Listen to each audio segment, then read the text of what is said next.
All right, so freedom, emancipating the divine self. I love that Eva Bell Werber reading because it's talking about, there's a self within us that wants to be free. Have you ever thought that your divine self, of course, it's innately free, and yet, sometimes we keep it caged, so to speak. Sometimes we keep it imprisoned.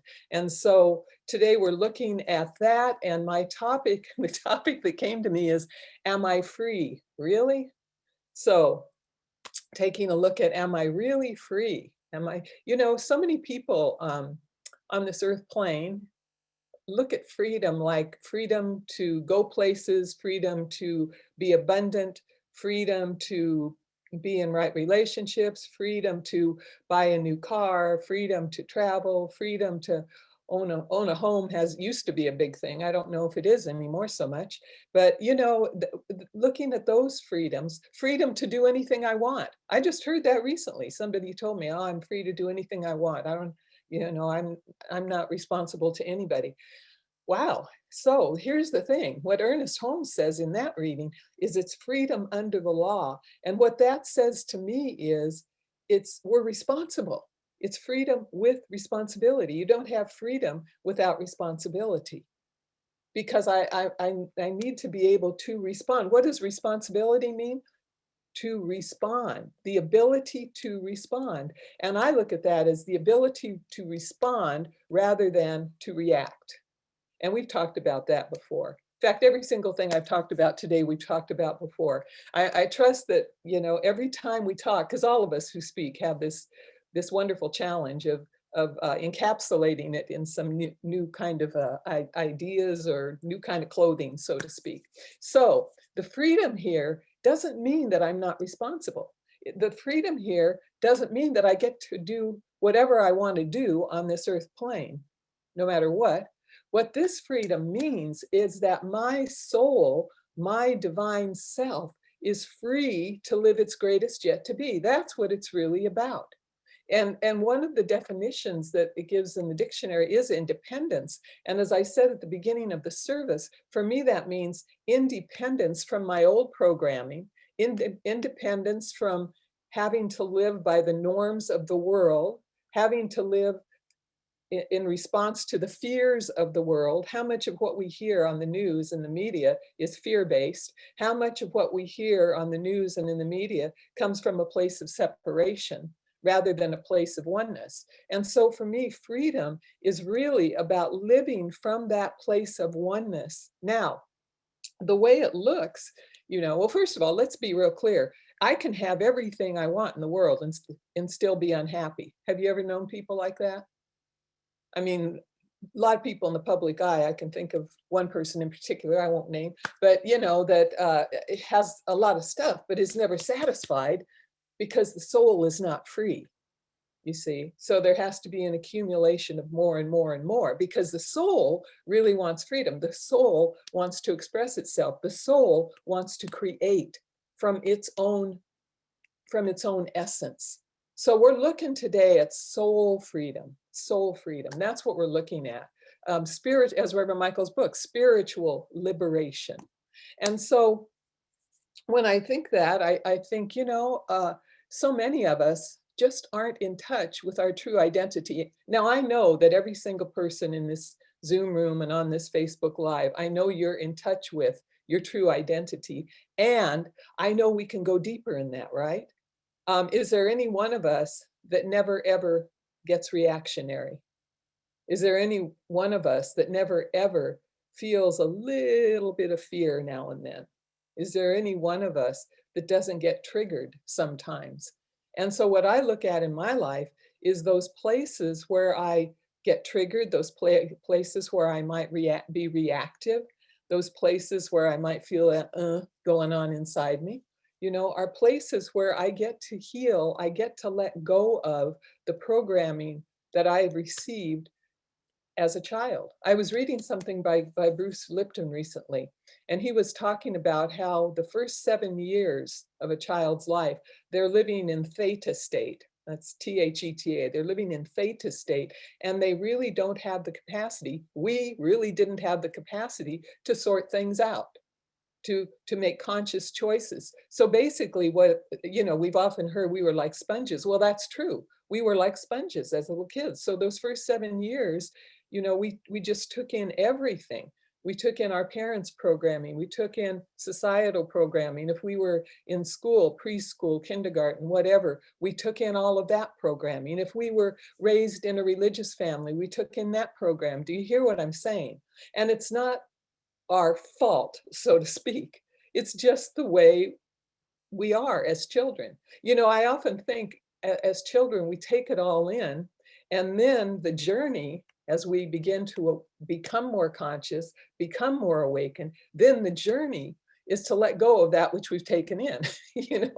Then the journey is a journey of enlightenment. And at a certain point, for all of us, and I believe for all people, something stirs in us, something gets awakened in us. We might hear someone say something. We might read a book that, I remember when I read Wayne Dyer's book, your what's the word? Not erotic zones. I can't remember what the name of that book was, but anyway, I always want to say your erotic zones. It was not your erotic zones.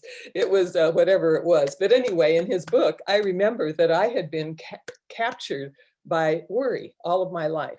For some reason, growing up, I had been very worrisome. I picked that up somewhere. I don't know why. And I read that, and there was one sentence, and that started my journey in New Thought, really. And that one sentence was, worry is a waste of energy. And I thought, somehow I had never seen it from that perspective. Worry is a waste of energy. And that caught me so strongly that actually, I have to say, from then on, I stopped worrying. I must have tapped into his consciousness, because when you read a spiritual author, you tap into their consciousness. It's not just words on a page. When you hear a spiritual teacher, you're tapping into their consciousness. It's not just words that are being said. There's an underlying consciousness that's happening, and there's an underlying field that's happening. And that's what really grabs us. It's almost like osmosis or something. But anyway, reading that, I had a glimpse of freedom. Like, oh man, I have been wasting all this energy all my life worrying about things that I can't change, worrying about things that will probably never happen. Most of what I worried about never even happened, honestly. And so I just use that as an example of a pattern that we can be carrying. Some of us have a pattern of not enough. Some of us have a pattern of I don't belong anywhere. Some of us have a pattern of I'm not creative. Some of us have a pattern or have taken on a pattern. Some of us now, I'm too old to do this. That part of my life is over. No, no, no, no, no. Or some on the other end, I'm too young to do this. I don't have the skills to do this. Do you hear all of these things, all of these ways that we limit ourselves, that we step into a place of lack and limitation, and we don't have to. See, our spirit, our divine self wants out. It's knocking on the door of our consciousness saying, let me out. I want to express, and I want to express in you as you in a way that I never have before and that I never will again. See, it wants to express as you in a way. You're a once in eternity happening. I say that all the time. Only you can express in exactly the way spirit wants to express through and as you. Only you can do that. And to allow yourself to have full expression, which is what I'm calling freedom, a freedom that's not dominated by any of the stuff of the world, a freedom that's not controlled by any patterns of lack, limitation, not enoughness, not belonging, whatever the old story is. You don't have to live from that place. You are ordained to be free. We are born in the spiritual image and likeness of the divine. And I say spiritual because some people have the idea of God in the sky and we're born in that image and likeness. No, no, no, no. What that means is we are born in the spiritual image and likeness of the divine. That means that the allness of God, goddess, spirit, the field, whatever you want to call it, That spirit is fully present within you. Catch that. I know we say it all the time. I just want you to take a breath and breathe that in. That spirit is fully present within me. Whatever I think I'm lacking, that's not truth. Whenever I think I'm not enough, that's not truth.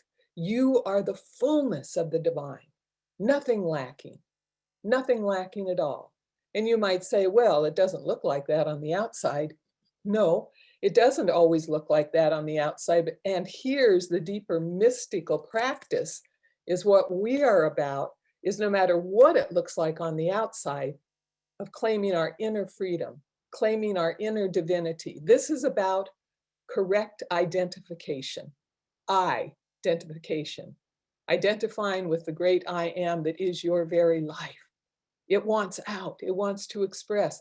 And the more we let go of all of that old stuff that doesn't serve us, that really doesn't make us happy, the more we let go of that, the more we step into our freedom. I feel so much freer now than I did earlier in my life. And lately, some of you know that my house was flooded and a few other things have happened in the couple of weeks since then. My car window got smashed in and then the hybrid system in my Prius went out of order, and then my garage door opener broke. It was just one thing after another. And there was a time in my life when I would have thought, oh my God, I would have succumbed to it. And I have to admit, I did have a moment, I did have a moment and, where it just seemed like, oh my God, so much. However,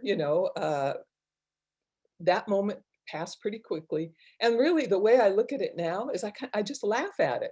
It's like, oh my God. And most of this happened the month we were talking about cosmic order. Isn't that a joke? Everything in my life seemed to be in disorder at that particular time. And because I've done this spiritual work for so many years now, I remember who I am. I know that the I am of me is not affected by any of it.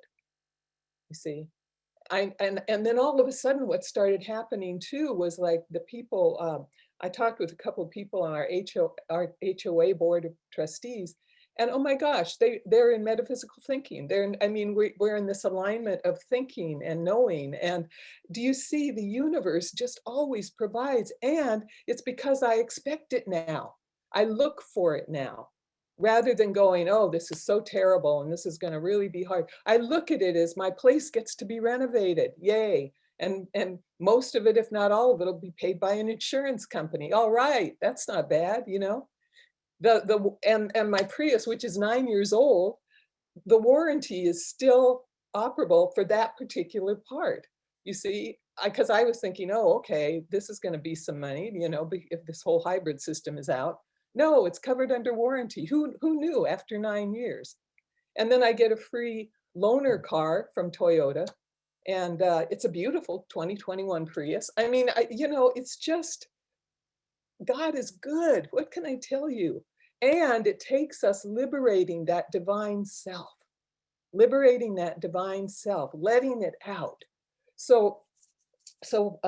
And by the way, then what happens is when you are really in touch with your divine self, you are not susceptible to the underlying, or sometimes it's very obvious, consciousness of the human race. You aren't susceptible to the collective, you might call it unconsciousness, you aren't susceptible to all of the, oh, how horrible it is kind of thinking. You stop buying into the negative news that you hear all the time. Now, let's be real clear. Does that mean that where our eyes are shut and we're not paying attention to what's going on in the world? No, we are paying attention. Here's the freedom of it.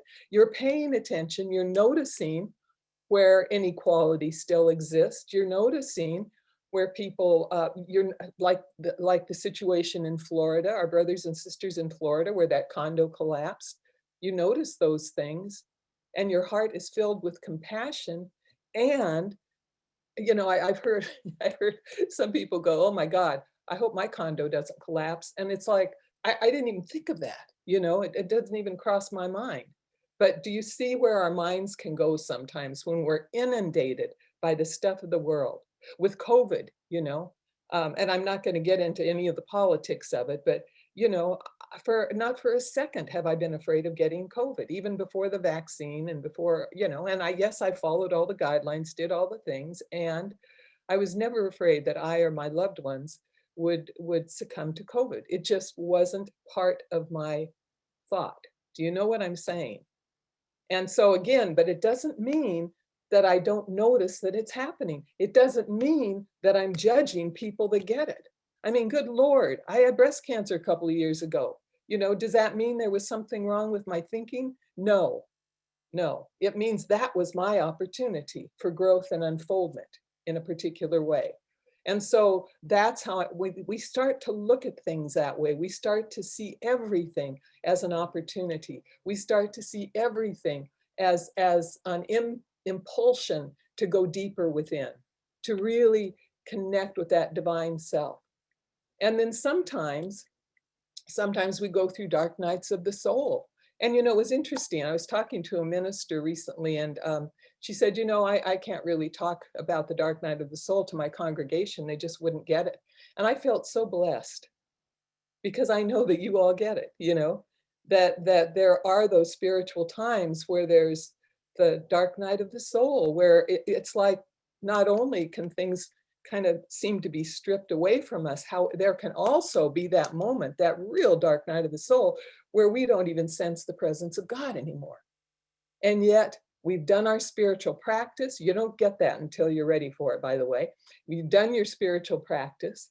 You've gone deeply within, and you are ready. And it's an entryway into more light. It's an entryway into a deeper realization of oneness. So I didn't intend to go through all of that, but for some reason it came up. So anyway, oh my goodness. So where am I with this? So the freedom is about not being dominated by the things of this world, by the opinions of the media, by the opinions of politicians, by the opinions of anyone outside of yourself. It's about coming to terms with not the opinion, but the knowingness of that divine self within you. You become so anchored that you know, and you know that you know. Does it mean that you don't feel things? No. Let's be real clear. You're going to feel things. Does it mean that you're always going to be happy with everything? No. It does not mean that you're always going to be happy with everything, and that's okay. We have human emotions. I think we were created. We have human emotions, and they're a doorway to greater growth and unfoldment. So even when you are living a free life, you're still going to feel things, And what I notice is if I get triggered, let's say that there's somebody that triggers me all the time. I can honestly say I don't think there's anyone in my life that consistently triggers me now, but there have been times that I have been consistently triggered by a particular person. And what I know then is that that's not about them at all. That's about something in me that's not free. It's about something in me that's being controlled by their behavior. Do you hear what I'm saying? I'm being controlled by their behavior. And so I get to wake up. I get to notice, oh, that's a pattern. And what is it that I'm triggered by? One of the things I used to be really triggered by, and this is, I'll be so transparent because it's kind of embarrassing actually, is I noticed that I really got disturbed when somebody tried to tell me what was right or, what I should do. And I'm still not happy about it, but I can deal with it now, because here's the deal. It's like, don't tell me what's right. I know what's right. Do you hear what I'm saying? Don't try to fix me, but that would trigger me. And now it's just, okay, I notice that there's a little trigger still there. I notice it. Here's the practice. Notice it. Don't try to sweep it away. Let yourself feel what you're feeling. How often have we said this? Let yourself feel what you're feeling. Then What pattern do I want to replace that trigger with? Okay, so here I'm giving you practices here. What's the pattern that I want instead of that reaction?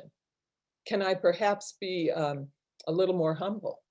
Can I perhaps be aware that someone else might have the answer? Can I let go of my own opinion about particular things? Can I let go of that? And I would say for a lot of us, probably letting go of opinions might be a deal, you know?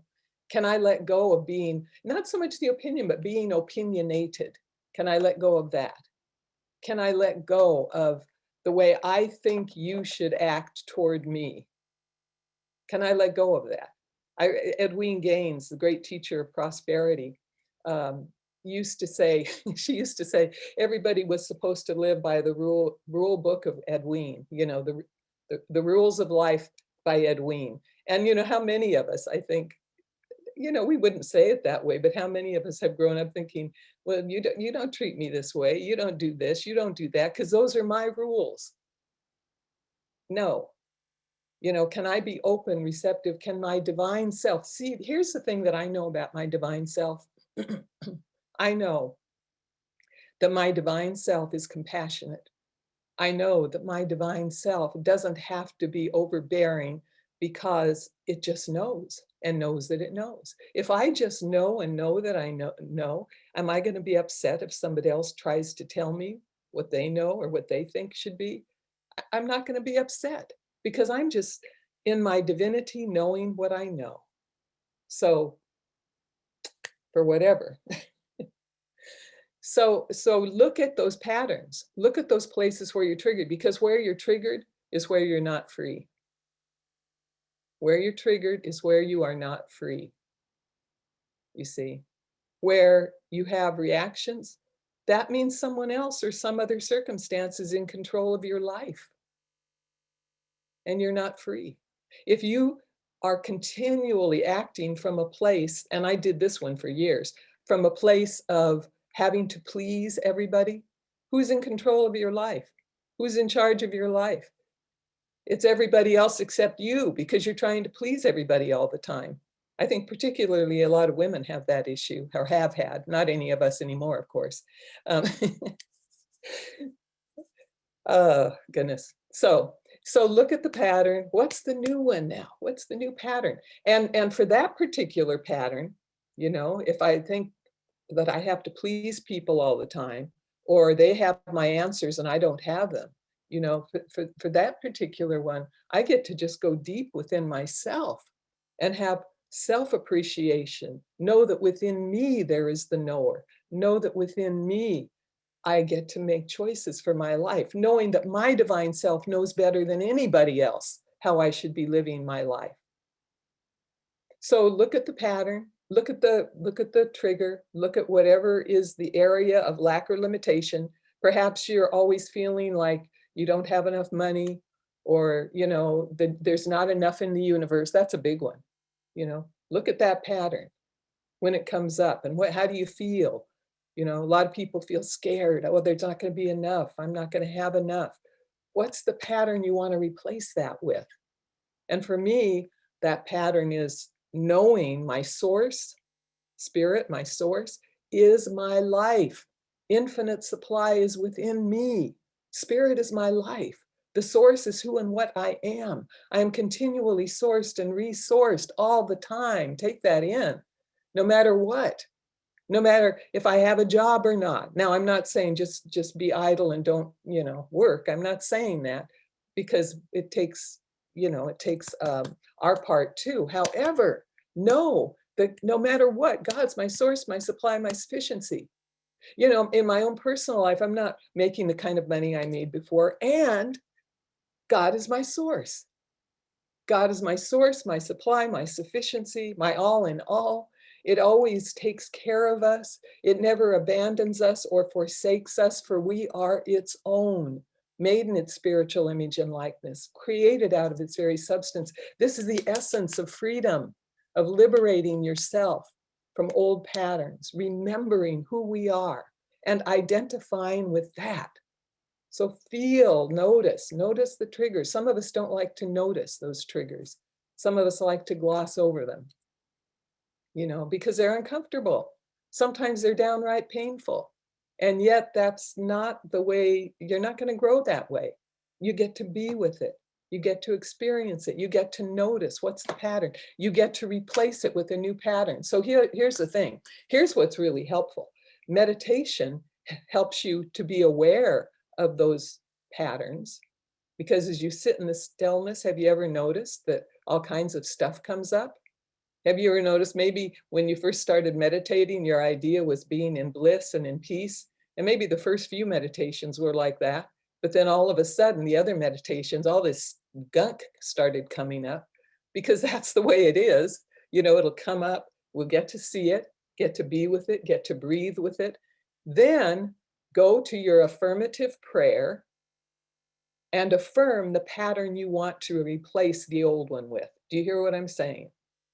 Affirm this is simple, basic science of mind, religious science, Agape 101 and 102. However, we aren't praying to get rid of things. It's a little different that way. We're praying to accept within ourselves a new way of seeing ourselves. That's what we're knowing. So we're not necessarily even like when I'm praying about everything going on in my life, I'm not saying, God, please let my car be done by a certain time, because they told me it might be a month actually. But, and I would not prefer that, but, whatever. Instead, I just keep knowing the divine order. God's in charge of all this. God's got this. All is in divine order. In other areas of my life, let's say there's a relationship I can't resolve and I get triggered, and, I get to what I would personally, and this isn't for everybody, but what I would know is that place of divine connection within that our souls are connected with each other. And I would focus on that and know the love that we are with each other. Do you see what I'm talking about when I'm talking about a new pattern? If I'm in lack and limitation, I already told you how I deal with that one. Knowing that I'm always supplied, always cared for. Because what you don't know in consciousness, you can't really experience in your life. And all of this, by the way, then you'll say, well, then nothing is happening in the outside world. Everything's happening, because everything comes from consciousness. The difference is it comes from a place of freedom within your own soul instead of captivity. And we're free. We can choose to make, we can choose to do that. There's a story, I had several stories for today, and I didn't know which one I was going to use until this very minute. And this one, some of you might have heard before. It was set in the Middle Ages. And there was this man who was held prisoner in a dark dungeon for 20 years. You can imagine, Middle Ages, he's in this dark dungeon. All that time he saw no one except a jailer who came and brought him bread and water every day. So finally, he became so distraught about being in this imprisoned state. He was so distraught that he decided he was going to attack the jailer so the jailer would kill him and free him from his misery. That's how miserable he was. And so as he contemplated this, he looked at the door, the cell door where he was imprisoned, and he realized it was never locked. It wasn't even locked. Now, obviously, this isn't a true story, but he noticed that it wasn't locked. And so he walked right out the door, right past the guards who didn't just acknowledged him and let him just walk right out into the sunshine. Now, what is that saying? That's saying that's a story of our souls, We're always free. We've always been free. It's just our small, finite self that has kept us captive, and we can walk out of that cell at any time. And we can create new patterns in our lives, new patterns that are like building blocks. One last thing that I do want to say. So as you dismantle the old patterns, and again, you're not resisting, you're not pushing against, you're simply acknowledging them, that they aren't the truth of you.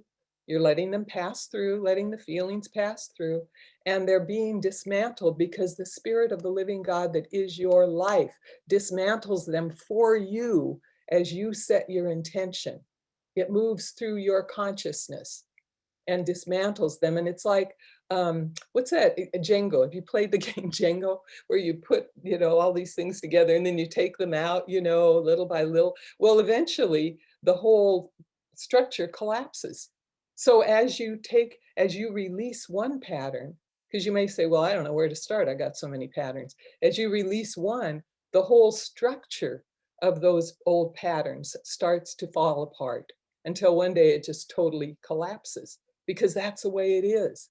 And as you build a new structure, you're building, a new, let's say, blocks or whatever. You're creating, you're putting in one by one by one the new patterns, and pretty soon, as you're knowing one thing, as you're knowing your abundance, all of a sudden you're knowing all kinds of things for yourself.